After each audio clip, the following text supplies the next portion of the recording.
যত সহজ সরল ভাবে, তুমি যত সাধারণী হও, অপরূপ রূপে তুমি যদি প্রতিমা হইর, তবু ভালো যে বাসতে গেলে কোনো ব্যথায় তোমায় কাঁদতেই হবে।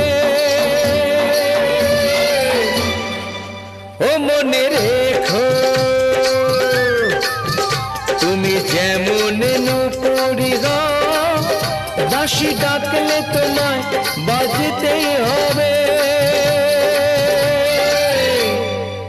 ও মনে রেখো, হও যত না দূরেরই